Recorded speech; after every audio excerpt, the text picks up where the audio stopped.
Well, hello. Good morning, good afternoon, good evening, wherever you are. Thank you for joining me today. For those of you who don't know, my name is Angela. I am a full-time voiceover artist and audiobook narrator, and my channel is dedicated to all of you, just getting started out in this wonderful world of voiceover. And through my channel, I share with you some techniques that I use every day in my own voiceover business, and I answer your questions. And I do these lives once a week because I think they're helpful. And they seem to be, so that's all that matters to me. So thank you again, everyone again. See, I mush words together. Thank you everyone again for joining me. All right, for today's poll, as you know, if you've been here before, I have a poll every week. And this one I thought was going to be interesting. So I wanted to get your takes on it. But so far, we have 20 votes. And the poll question is, which VO superpower would you rather have? Would you rather have, excuse me, would you rather be able to perform any accent or language perfectly for any type of situation, right? It just comes. Or would you rather have absolutely no mouth noise or sibilance? Like you don't have to apply any effects. Your voice is just perfect all the time. No mouth noise, no sibilance, no nose farts even, nothing that you need to fix in terms of how your voice sounds. So far, 65% of you say to perform any accent or language, and 35% say no mouth noise or sibilance. And I think for me, I think I would rather be able to perform any accent or language. I think that would take me a lot farther with expanding my career and my opportunities than not having any mouth noise, although it would be nice to not have to go through, and I know there's plugins to reduce sibilance and mouth noise, but to not have to worry about that or to apply any effects or to catch any wayward sounds that weren't supposed to, get, or that were supposed to get caught by your plugins, man, that would be nice too. But I think if it came down to it, I would rather have the ability to perform any accent or language perfectly. Yeah, it's up to 70% for accent or language, 71%, and then 29 mouth noise or sibilance for sure. Just curious what you guys would think. Anywho, so what I wanted to do first here, I'm just checking my notes to make sure that I'm catching everything. Okay. So let's go ahead and move on over to the chat. We have Coffee and Guitar here. Hello, good morning. Andy B is here. Hi, Andy. He asks, good idea to ask for 50% upfront for audiobooks to insure against non-payment. Yes, wherever you can. I know there's some sites, like Fiverr, for example, unless you do Milestones, unless you employ Milestones in Fiverr, it's a good idea through ACX or direct contact, anything like that. I ask for 50% upfront before I even get started, because that covers me for my time. And that also helps to reduce the amount of people just trying to get something for free. Because if you're a scammer, you don't want to pay anything, right? You just want to collect the money that you get for it. You don't want to pay anything up front. So I always ask for 50% upfront if I can, if I have the opportunity, which most of the time you do. If you really, try to figure it out, you usually can. And then the second question from Andy, good idea to always have something due for when it's slow. For instance, audiobook in progress during a lull in Fiverr. Do you offer a service critiquing demos or samples? Audiobook in progress due a lull in Fiverr. It's something that I've always talked about on these lives with you guys, is if you have any other skills to offer on a gig marketplace, like freelancer.com, Fiverr, Upwork, guru.com, any of those gig freelance type marketplaces, if you have another skill that you already know how to do, offer that service as well, because that will keep you busy during lull in audiobooks or voiceover or anything like that. And then for voiceover artists, we have a skill that kind of goes along with voiceover, right? And audiobook narration, and that is dialogue editing. If you have the skills and the ability to edit dialogue, edit someone else's dialogue. If someone gave a speech and they want to post it on their social media, but there's a lot of background noise and, maybe some ums they want cut out, offer a service in where you edit dialogue.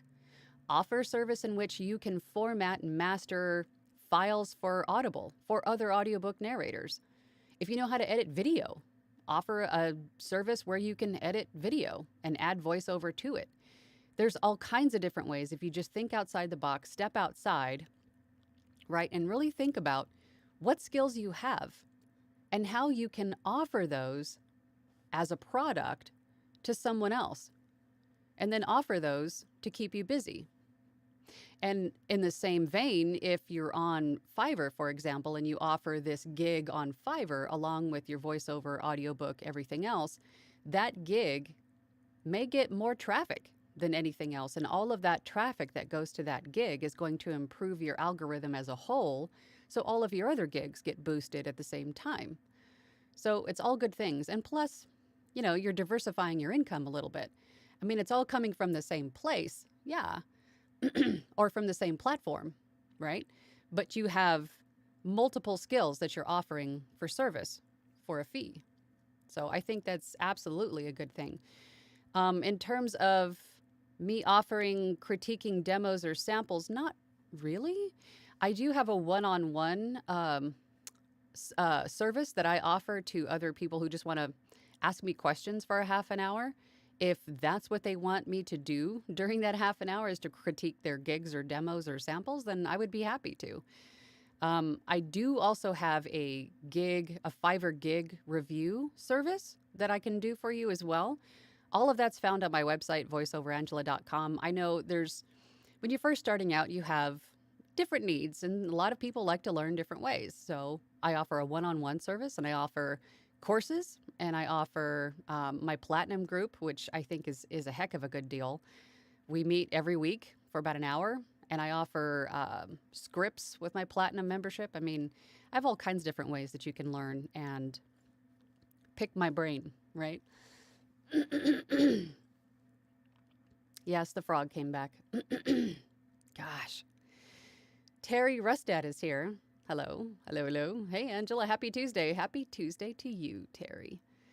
Klaus Kusero. Hi, Angela. Interesting question. I would go for the language thing. For the noise, there are tools. Yeah, absolutely.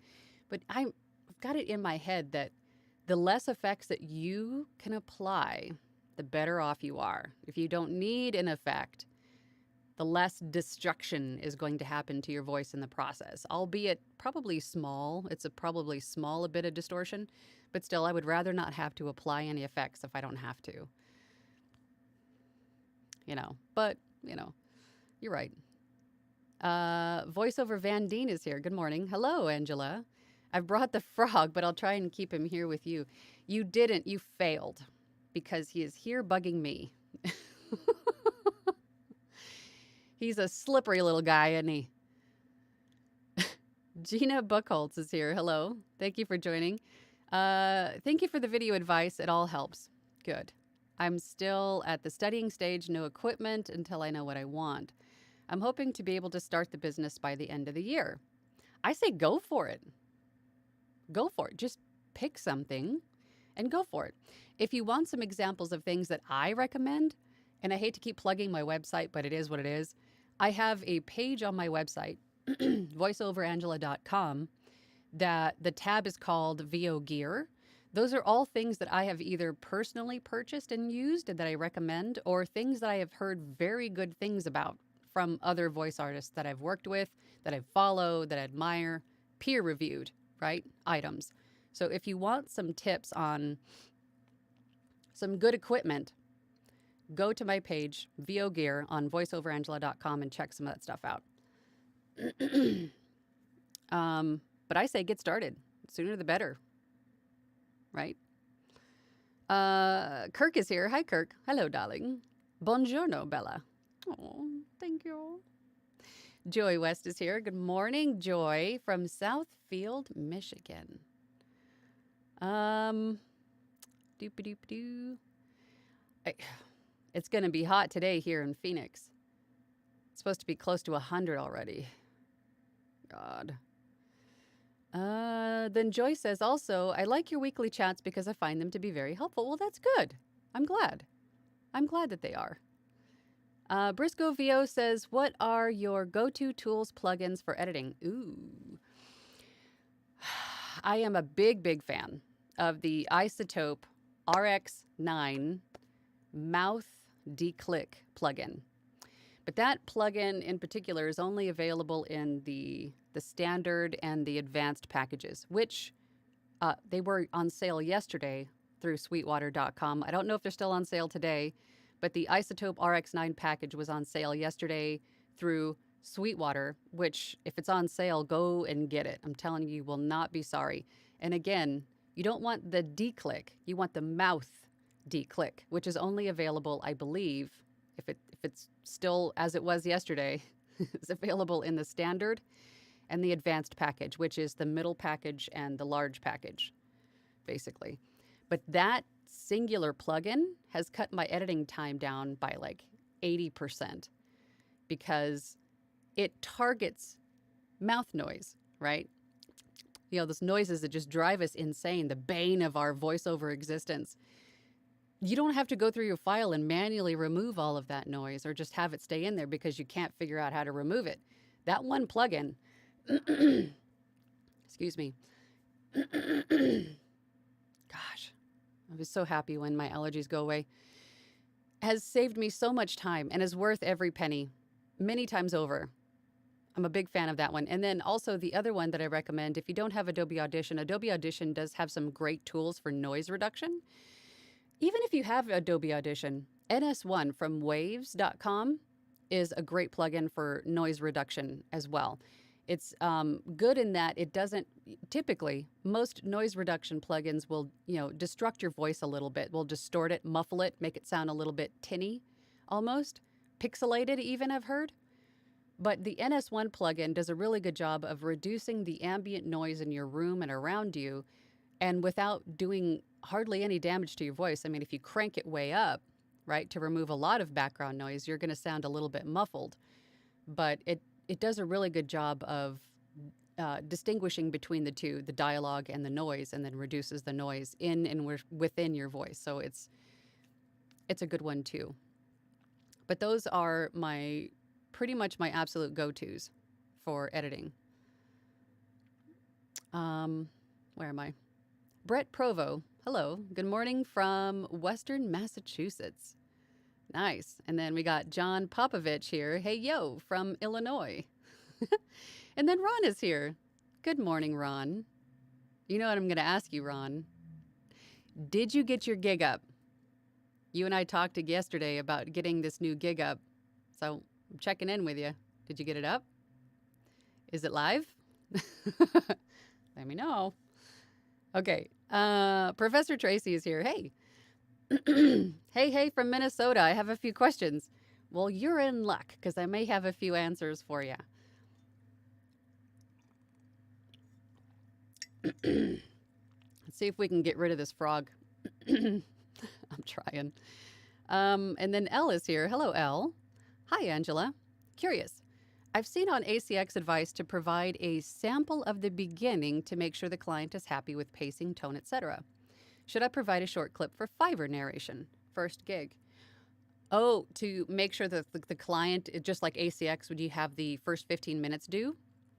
I think that's a good practice because it'll save you a lot in the long run if your tone is too slow or your pace is too slow, too fast, too monotone, whatever it is, right? The client can tell you up front if they want something changed before you complete the rest of the book and then have to redo the whole book. It's better to know from the beginning short section to know if you're doing okay. Plus it builds trust with your client, right? Your client's just not sitting there waiting for a month going like, am I going to hate this? Is this going to be awesome? Right? It makes your client feel a little bit better too about your partnership in producing this book. So I think that's a good thing to do for sure. And congratulations on your first gig. It was awesome. Voiceover Van Deen says, sorry, turned back for 5 seconds and I see the frog has escaped already. Yeah. Yeah. I don't think he's ever left, to be honest. You can have him back. You can have him back. Kenny M says, happy Tuesday from my desk in Washington, D.C. Wow. Thank you, everybody, for joining. I really appreciate it. Andy B says, what do you mean by milestones? On Fiverr and Upwork, and no other ones immediately come to mind, but namely Fiverr and Upwork have a couple of different ways to do contracts, right? For Fiverr, you can do a flat fee or like a custom offer for a flat fee, or you can do milestones, which is basically breaking down a larger project into steps.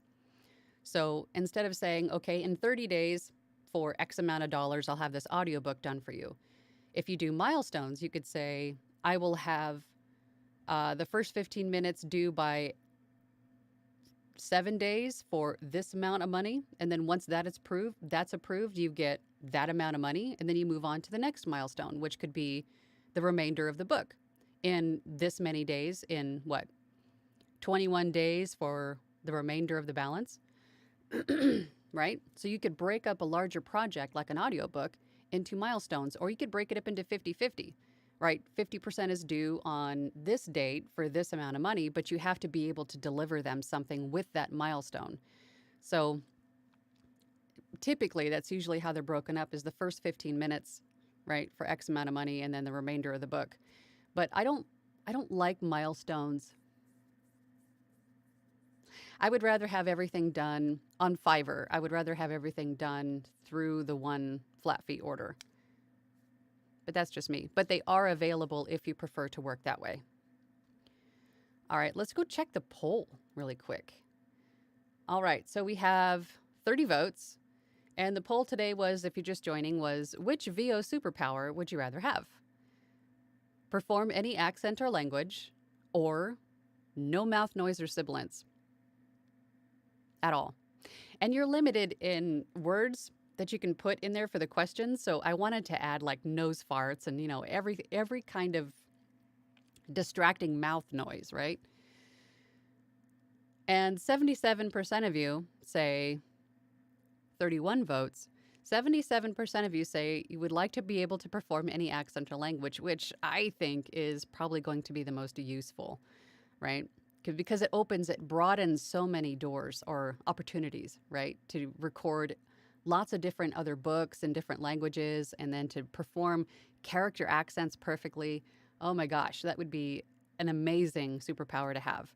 And then the other question was, or the other option was, to have no mouth noise or sibilance. And that was 23% of you say that. So that's awesome. I'm just curious. Inquiring minds want to know. Thank you for everyone who participated in the poll. I think these are fun.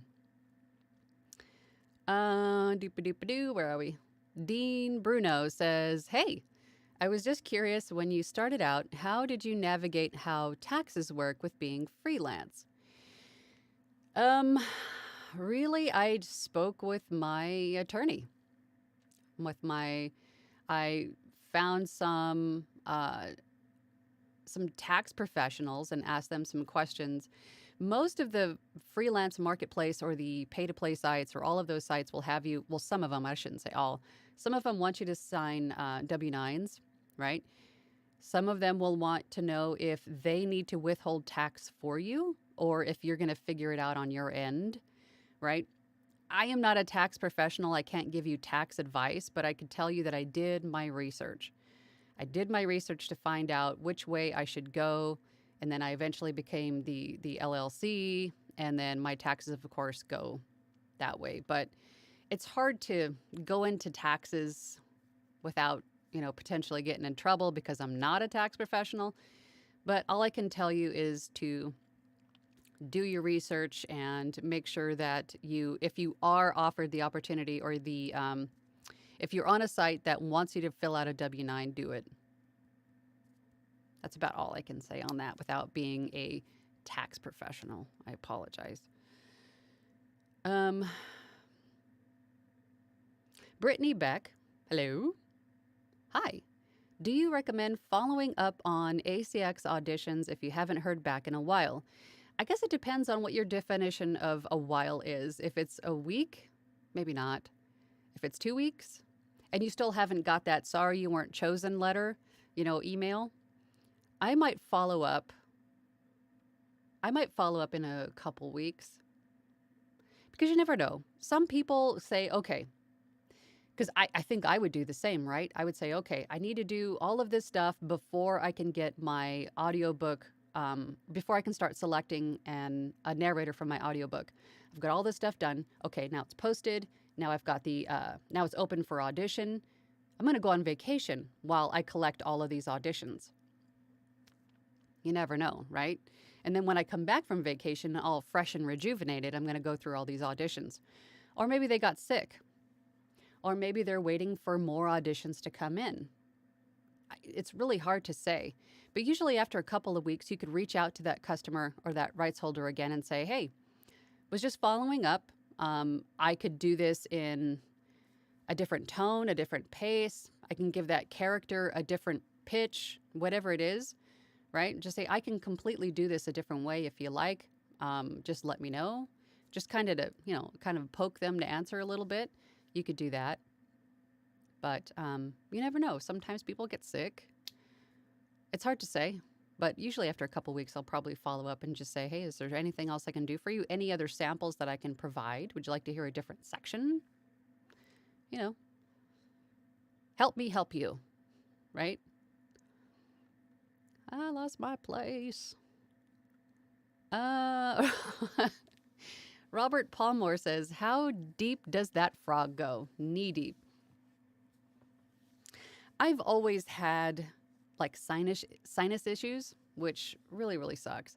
And then with I got COVID about 2 years ago. And ever since then, it's just been so much worse. So allergies this year hit me really super hard. And it's been hard. It's been tough to shake for sure. But it goes pretty deep. Joey West says, great idea. Is there a place where there's a list of the services like speech editing in demand displayed? If we're talking about, let's just use Fiverr as an example of what kind of services to offer. If you just take a look at the website Fiverr, there's all across the top are different categories, right? You could click on the main header for the category, and then you'll have this pop-up with all of these little subcategories come up. You could go through each of those and think to yourself, what do I have? Or even how can I apply VoiceOver to this? How can I offer VoiceOver to this service? What can I do? What skills do I have that I can offer for this service? And then you could go into that category with your gig, right? Place a gig into that category and offer that service. You just have to think outside the box. You're not sequestered to the VoiceOver category. You can offer a gig in any of those categories for anything that you want to offer as a product. So take a look around in there and see what's in there, and maybe it'll spark an idea. So that's what I would do, for sure. Simpleton review, hello. I bought the RX9 about a month ago, so worth it. Ah, yeah. Yes, they are totally worth it. Brett Provo, sorry about that, says, love, love, love NS1, a must-have for them trucks that pass by my house. I'm really glad to hear that they work for the trucks. I was just talking to someone yesterday about, they also live really close to a major highway, so they have the big, like the rigs, like the 18-wheelers drive by. And so I was showing her some ways in Adobe Audition to reduce just that, that low frequency of the trucks passing by, if that's what she had to do. And I think I also mentioned NS1, but it's tough to remove that particular kind of noise because it's low and it's rumbling and it's intermittent, right? If you have trucks just passing by every few minutes, it really, really stinks. But I'm glad to hear that NS1 works for you in that regard. So that's good to know. I lost my place. Oh, here we go. John Popovich says, "Hey, Angela, I sent this question to your email, but I was wondering if a client on Fiverr purchases a commercial rights or full broadcast rights. Do we have to do anything on our end after that?" No, if you, was it Fiverr? Yeah, so Fiverr. Oh, if they click those boxes with their order, then that is their receipt, basically, for having purchased the usage rights, the appropriate usage rights to use your voice in the manner in which they intend. So there's nothing that you need to send them. There's nothing that you need to draft and have on hand. Everything they need is on that order's invoice for proof that they paid for usage rights. But no, there's nothing that you need to provide after that. Professor Tracy says, "I'm looking for a unit I can program for a macro and make my edits faster." Um, I don't know if it would work, but I have the Elgato Stream Deck, which is basically what you're talking about. It's a unit with different buttons on it. The one I have has got 15 buttons, and admittedly, I'm a little slow in getting it working, but I got it for Christmas last year, and I'm still trying to figure out how to make it work. But that's not the unit's fault. That's my fault because I just don't have the time or the patience to do that right now. But I could really see the usability and the opportunities for this thing to be huge, because each button on this unit, you can program different macros to it and have it do all of those things with just one touch of a button, which I think could be used for lots of different applications, not only, live streaming, but you could also use it for video editing, Adobe Audition editing, any kind of macro or even a singular thing that you do often, you could program to a button. And I think this thing could be huge in a lot of different applications. I really need to just take the time to get it working, but that could be something that you could use if that's what you're looking for. Program a macro to make my edits faster. Or if you have Adobe Audition, I know Adobe Audition for sure has this, but you could do hotkeys for different, or like a record a sequence, right? You could start recording a sequence and then do step 1, step 2, step 3 of your editing process, and then program all of that to a hotkey on your keyboard. And then you just press the key on your keyboard and it'll perform all of those functions. Adobe Audition does that too. I don't know if there's any other DAWs that do. And if you have a DAW that's not Adobe Audition, if you're listening, and it does do that, then please share with the rest of the class so we know for sure. But it looks like there's a couple of different ways so far to be able to do that. Elle says, "Yes, exactly. Thank you." You're welcome. Coffee and Guitar says, "I was looking over your Fiverr profile and noticed that you had your audiobook narration and formatting gig in the voiceover section rather than the audiobook production section." It's been in both. The audiobook production category came after I was already established on Fiverr. They're always adding new categories. And the audiobook production category came about maybe 2 years ago, roughly. And I was like, ooh, that's awesome, because that's specifically for what my gig is, right? So I paused my gig and then I moved it to the audiobook production category. And it's actually formatted differently in that category. There's no like word count calculator. It's just like, what are they called? Plans, right? So you could have plan A, plan B, or plan C. It doesn't really work for audiobook production, I don't think, because audiobooks vary in word count, right? But anyway, I'm going down a different rabbit hole. But I saw no traffic on my audiobook gig in the audiobook production category. And I left it there for months just to see if it was, sometimes when you change something, Fiverr, your traffic kind of slows down. So I left it there just to see what would happen, and nothing ever happened. So after a couple of months, I paused it again and I moved it back to the voiceover category, and I have been cruising ever since. I've always got at least one audiobook in queue in the voiceover category. So personally, I also have a gig in the audiobook production category for audiobook production, like file formatting. Like I was mentioning earlier, if you have the ability to edit, format, master someone else's audio for audiobook production, I think that category would be more beneficial for that type of gig.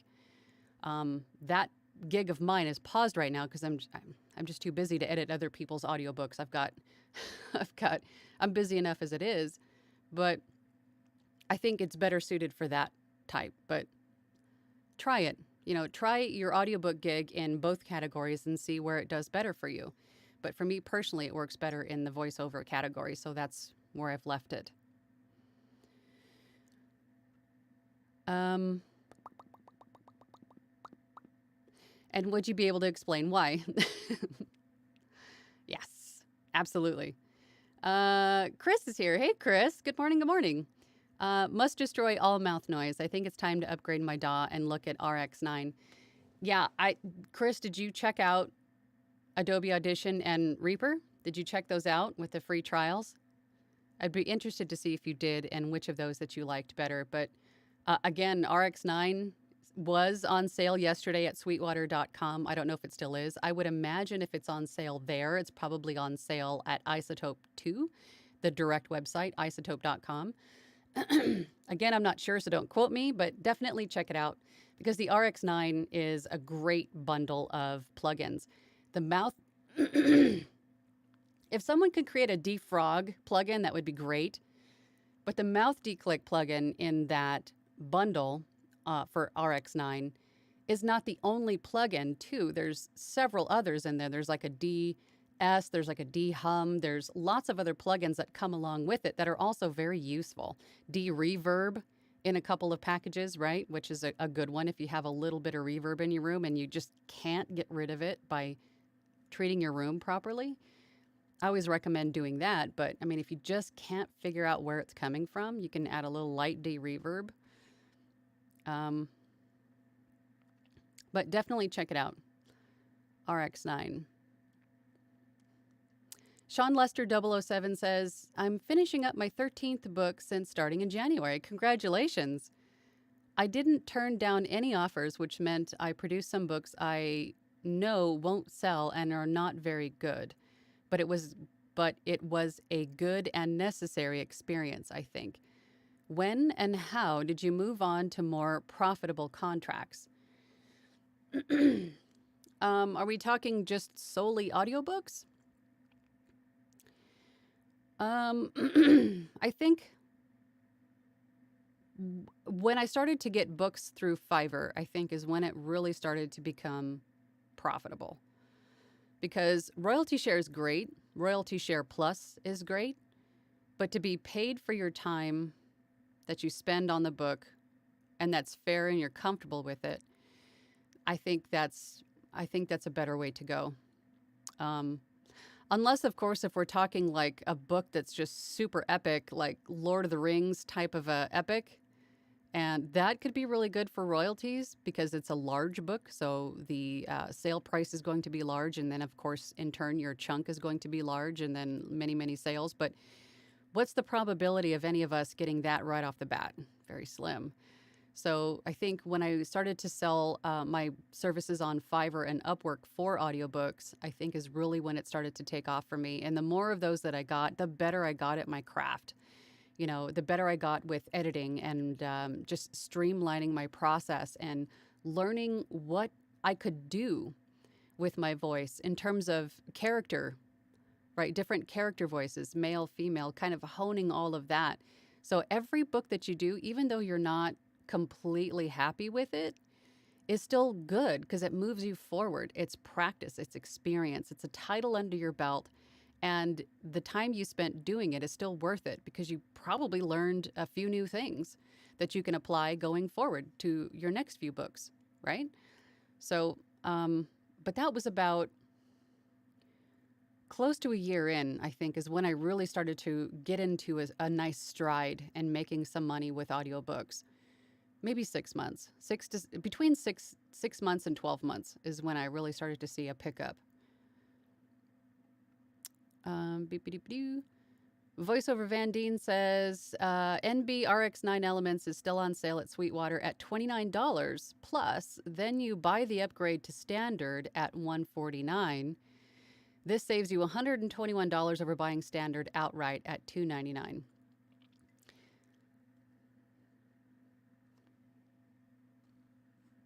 Yes. Perfectly said. All right. Diedrich D says, hello. I'm really interested to start in voiceover. I'm interested in audiobooks. I'm really interested in animation and character work. And then below that, it says, I'm not interested in audiobooks. Any suggestions for this path? For animation and character work, I think there's a couple of different routes that you could go for that.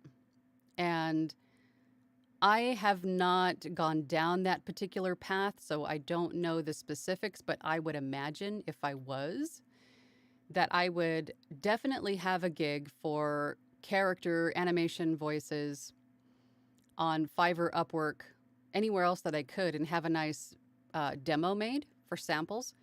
Clients want to hear what you're able to do. And then also you could direct market to some production companies, studios that create animation, e-learning videos, those kinds of things. I think that's probably what I would do, for sure. But I don't do a whole lot of animation work. Most of what I do is e-learning, audiobooks, long form narration, but that's what I would do. Just start sticking your toes in, on LinkedIn, some other social media platforms, and start meeting some people, start making some connections. Because this industry of voiceover, and much like some of the others, they're very tight-knit. A lot of people know a lot of people. So if you start making some connections with production companies, some studios, video production companies, they will definitely pass a name around to other people if they're exceptional at what they do, have great customer service, decent pricing. I'm sure your name would be passed around. So start getting involved on social media and start making some connections, and then also have a website. And some people will argue with me and say a website's not necessary, but I think it is. I think it's a home base. It's an online home base for people to find more information about you and an alternative way to contact you and interact with you, to see a little bit more about you behind the curtain, so to speak. So I think having a website is a good thing to have.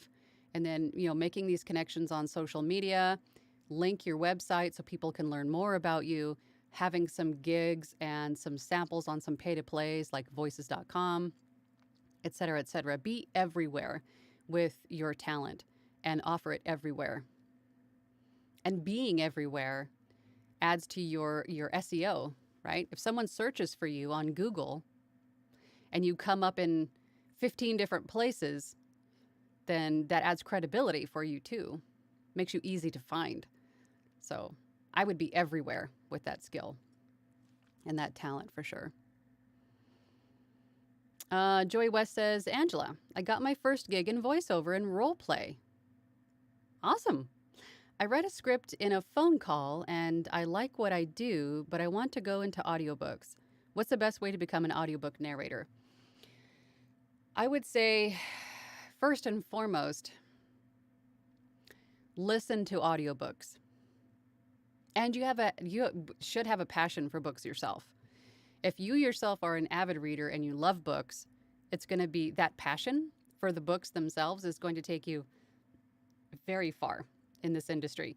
And if you listen to audiobooks yourself, they're very, very useful, and not only entertainment purposes, but you pick up quite a bit from just listening on how voice actors deliver certain lines, how they differentiate characters, what kind of pauses they take. Do they leave big breaths in? Do you hear mouth noise? There's a lot that you can glean and apply to your own work by just listening to audiobooks. But the best places to find work when you're just starting is ACX, which is a arm of Amazon. It's where the books that you find on Audible, That's where the rights holders, the authors, and the narrators meet up to produce an audiobook for Audible, iTunes, everywhere else. There's lots of other audiobook distributors as well, but that is a great place to kind of dip your toes in and see if you enjoy it. But if you want even more practice before you even jump into Audible, if you start with LibriVox.org, that is a place where you can donate your time and your skills and narrate a chapter of a book or a book in its entirety. And these are all books in the public domain, meaning they're out of copyright. And you're donating your time to narrate these for free audiobook listening for seniors, for the blind. It's a good cause. And in doing that, you learn how to become a good narrator and how to file format. Because I think that the technicality of it, I think, was the biggest hurdle for me, was learning. Of course, in the beginning, all of this is just a completely different language and nothing makes sense. But in narrating for LibriVox, I learned quite a bit about what my dog could do, what I could do, and how to file format, because that's an important aspect of audiobook narration, is producing the files to meet the standards for all the different distributors. So that's what I would do. I know that was long-winded. I'm sorry. Colin Clark is here. Hi, Colin. Hi. Professor Tracy says, is there training out there so I can clean up my speech and learn new words faster? Thanks for the input. Training for...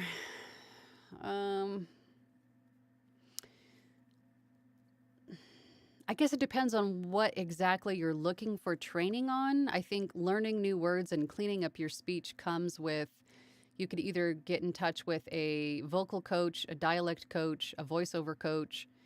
There's probably a lot of different options for that in particular, but learning new words, I learn new words every day. Just in being an audiobook narrator and a voice actor, I come across words all the time that I have to look up and find pronunciations for or the meaning for, so I can try to sound knowledgeable when I say them, right? But you learn a lot just by doing. But if you really want some training, which I recommend that everybody getting started does, at least seek out someone for like mentorship and accountability in the beginning to keep you rolling the right way, I think is also a good thing. So seek out a voiceover coach, a vocal coach, dialect coach. There's all kinds of different business coaches also for different aspects of your business. There's all kinds of people out there that are willing to help you.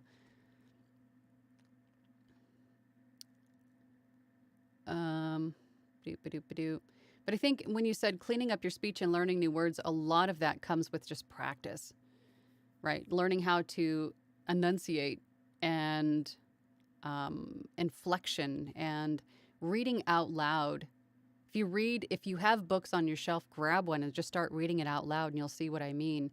The way that you say these words, the way that you color these words really can change the meaning of the text that you're reading. So read some books out loud and then read it a couple of different ways. Take a paragraph and read it 2 different ways with more inflection and intonation and emotion, right? And just see how it changes. A lot of what you're saying in your comment just comes from practice. Lots and lots of practice to clean up your speech so you're not just slurring everything together. So you're clear and understandable, because that is important too.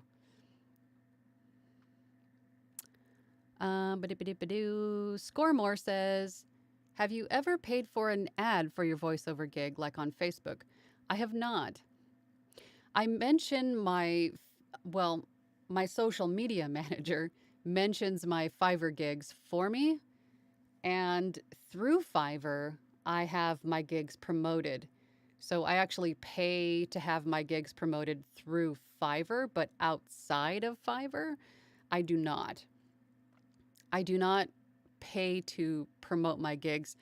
I know some people have, and what I understand is that if you take out an ad on Facebook for anything, not even just a gig, but for anything, your services, right? And say a big corporation like Walmart or Target or, Amazon, somebody else has got another ad running at the same time, but they've got a lot more money behind it. The chances of yours being seen are pretty slim. That's just the reality of it. You have to fight against these bigger corporations with a lot more money behind them than you have for ad space and for the eyeballs, right? So I do my own through social media interactions with people and just posting and letting people know what I do through social media. YouTube has been huge for me, and not only meeting new people, um, other voice actors and audiobook narrators, but I also have clients who find me through my YouTube channel too, which is just amazing, right? So, tell people what you do. You don't have to pay for it yet. I mean, you could. You could be like the guy that's on YouTube that I see over time, all the time, the voiceover beard guy. I see him everywhere. But, and I don't know how well that does for him. I don't know him. I haven't spoke with him, so I couldn't tell you what kind of, ROI he gets on his advertisements. But I would imagine it works because he's still there. He's still making new ones. My gosh. Okay, where are we at on time? We got about 15 minutes left, so I'm going to try to get through these last questions quickly. Sean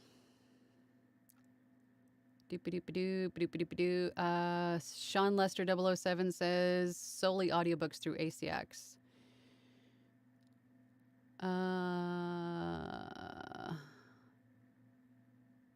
Produce some, move on to more profitable contracts. If you find other books on ACX that are more close to what you're looking for, then definitely audition for them. I would.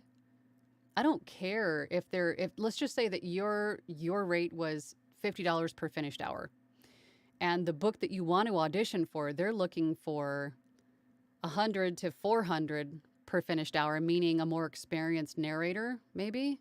I don't know if that's what they're implying with that per finished hour, and you want to audition for it. Audition for it. My God, don't let where you are hold you back. Right? Coffee and Guitar says, where was the first place that you started making money for audiobook narration? ACX. ACX was the first place that I got an audiobook job, my first two, I think. And then I started to really pick up on Fiverr and then Upwork. And then a lot of people contact me directly now. And then Chris says, I'm thinking Audition is the way to go. Need to save that editing time. Well, good. I'm a fan of Adobe Audition, but I also know there are a lot of people who swear by Reaper. So whichever DAW speaks to you and seems more intuitive and easy to use for you, it's a personal decision. But I think either one, I think, would be stellar in saving you some editing time for sure. Musical Neptunian says, is there a market for audio for people learning English as a second language? I have very clear, yes. I myself have recorded lots of text intended for people learning English as a second language. So there is definitely, and you could really target in on that corner of the market if you wanted to, if that's the only thing that you wanted to do. You could really make a hard push on just that market. For sure, but I myself have done quite a few of them for lots of different applications. Andy B says, thanks for your time. I guess it's a good thing when I run out of questions to ask. I'm sure you'll think of another one. I always do. As soon as the person that I wanted to ask the question is gone, like several pop into your head. It's the way it always goes. Colin says, I was ready to upgrade to Adobe Audition, but then the new version of Audacity arrived. And now I can punch and roll with it. This may be a game changer given it's still free. That's awesome. I didn't know there was a new version of Audacity, so it has punch and roll now. That's pretty cool. Is there anything else that they added for Audacity? It's really interesting. Good job, Audacity. Briscoe Vio says, hi, Angela. Hope you're having a good morning. I am. I got a long day ahead of me, but so far, good morning. I got my coffee. I'm feeling good, apart from the frog. How do I get into e-learning? I have been successful in a few areas of VO, but can't seem to figure out how to break into e-learning. I would say pretty much the same way as any other. You would again, just like the animation and cartoon question, you want to have gigs up profile samples everywhere of you doing e-learning and offer that product on all the pay to plays, all the freelance sites. And then also start to make connections with people on social media, people that are in charge of, who create, who manage the production companies, the studios, the houses that create e-learning content. You can reach out to them and make some connections and ask if they have room on their roster. But before you would do any of that, you want to make sure that you have a nice, clean demo of you doing e-learning. And I think personally what works for me is me just being me, right? Reading the script and sounding as if you know what you're talking about. You're engaging, you're friendly, you can hear the smile in your voice. Because if people are going to be listening to e-learning, probably not by their own choice, right? They're sitting down and learning something that they may or may not want to sit and learn about, right? Because if it's like a new job type of an orientation thing, they got to sit there and watch it. You have to keep it engaging. You have to keep it engaging through the whole thing. You know, lots of tone changes, and it has to be friendly, and you have to sound like you're knowledgeable. So really get yourself a nice, good demo, I think, before you start trying to corner in on that market. But it's all about connections, really, and who you know. So start reaching out and making some connections on social media, LinkedIn. And then at some point, you could also do direct marketing. You could do email marketing, you know, reaching out to those companies via email. It might take a lot more time to do it that way, but I know some people that have had some success in doing it, that approaching it that way. John Popovich says, one more question. How did you link your Fiverr account on your social bar on your website? I can't link mine to my website using Wix. Oh, there is on Wix. There isn't anything that I have needed that I have not been able to do on Wix. Wix is amazing. I also have Wix.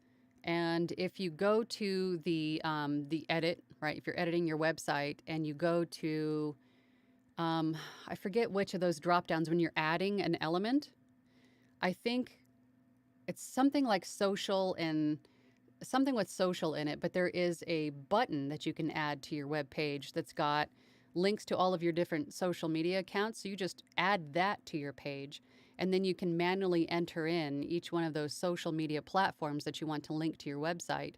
And then you can change the icons accordingly too, if the icons don't match the websites that you're linking. So that's the way that I did it. So I'm hoping that that works for you. But I think also just copying and pasting in the link somewhere would work. Like in your homepage, like your about, like you can find me here also, kind of a thing. I know it's not as clean looking without the little buttons, but that's how I did it on Wix.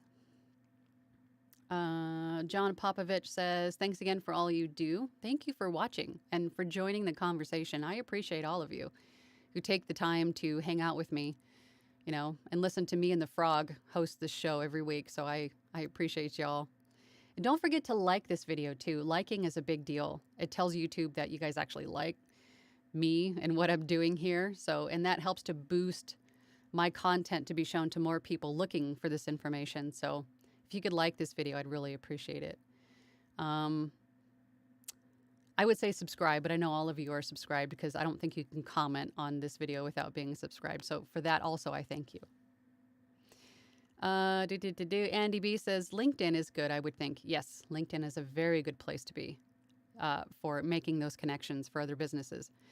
Musical Neptunian says, e-learning didn't exist when I was at school. Well, I think even with the whole, pandemic and everything else that has happened, the Great Resignation, there are a lot of people remote working now. So I think this industry for e-learning and online learning is just gonna continue to grow. Colin Clark says, there's also now a way of recording parts and inserting them into existing tracks, I believe. Oh, is this Audacity? I'm still exploring while recording audiobooks. That is cool. good job, Audacity, right? Adding some more features that voice artists can use. Coffee and Guitar says, what tips would you recommend that helped you get Fiverr orders? Having a easy to read, easy on the eyes thumbnail, having a price point that was equivalent to the people around you, meaning like your seller level, or maybe just below, right? And of course, the social proof always matters. Getting those reviews is just gold. That social proof is everything. It's the same way for us when we buy something on Amazon, right? If you're looking at two items that are exactly the same, one has 1 5-star review and one has absolutely no reviews, you want proof that whoever went before you can vouch for this product and say, yes, it's awesome, it's what I expected it to be, and you're probably going to choose that one, right? It's the same thing on Fiverr. So those reviews are everything. Also, hitting up the buyer's requests on Fiverr is going to be huge. Those are all little seeds that you plant that you may or may not reap in the future. So I would definitely hit those buyer's requests every day. You have 10 of those at least, unless you're top rated, you have 20, 10 of those every day to submit, and introduce yourself to other people that are looking for voice artists on Fiverr. That's free marketing. All it costs you is a little bit of time. Definitely hit those buyer's requests on Fiverr, because you might get a reply the next day, the next month, the next year. Every one of those is an opportunity. Don't discount them. Definitely hit those up. Musical Neptunian says, thank you, Angela. You're welcome. And then they also say, at Colin Clark, Audacity sounds good. It does. I'm very impressed that Audacity is still adding some really good usability and some functions to Audacity. That's awesome. Joy West says, is it possible to put a sample track on LinkedIn? Like on your profile or like in a post? I think there's a way to do it either way. What I would do is put a sample track, make it into a video, like go to headliner.app or some other free video editing software, and add even a static image to the audio. And then convert it or save it as an MP4 little video, right? And then play that, upload that as a post to LinkedIn. And then you can also have links to other pages from your LinkedIn profile. I have a business profile, so I'm speaking about a business profile, but you can link your website. And then your website, of course, you can have an audio player with a bunch of different samples on it.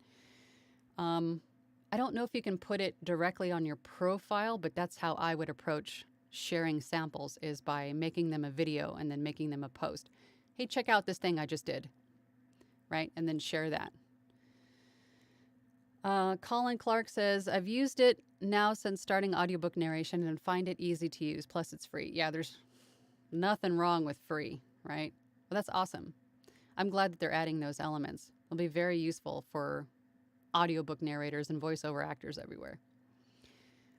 Joy West says, thank you for all you do, Angela. Thank you for watching. Again, I appreciate all of you guys taking the time to hang out with me and ask questions and help each other. It's a great community. Thank you guys so much. Elle says, by the way, enjoyed your meditation course online. Oh, did you take my meditation course? I had so much fun making that meditation course because, once you get into like the ASMR section, I just had so much fun with it. It was such a fun course to make, but I'm glad you enjoyed it. I hope it helped.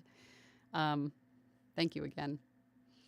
All right, guys, we're going to check out the poll really quick, and I think we're going to end this for today. Okay, so we got 45 votes.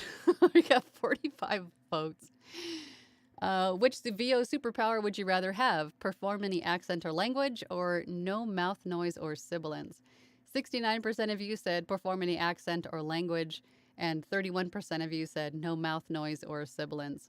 And again, I would choose the accent or language because I think, being able to record books in German or Spanish and just sound perfectly fluent, and then having the accents for all the different characters, I think that would be so much more useful. And I would rather have that superpower for sure.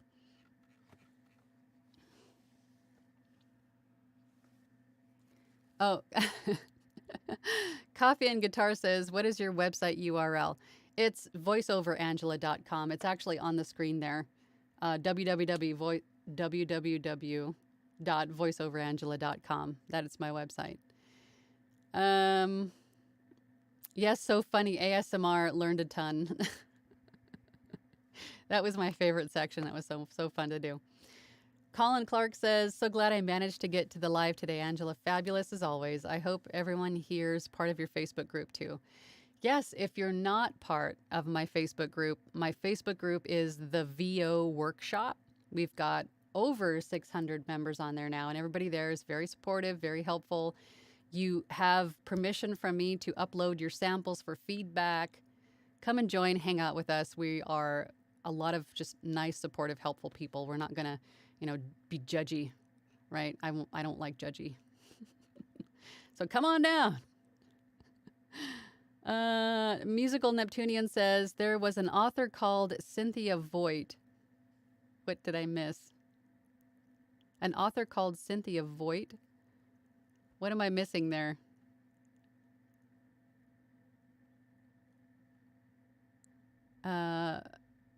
English is a second language. I'm just scrolling back through your other questions and comments. I'm not sure what you mean by that, but it's time for me to go. Otherwise, I don't want my camera to overheat and shut me off like it's done before. But thank you, everybody, for joining again today. I really appreciate all of you. And I hope to see you all next week. Until then, bye.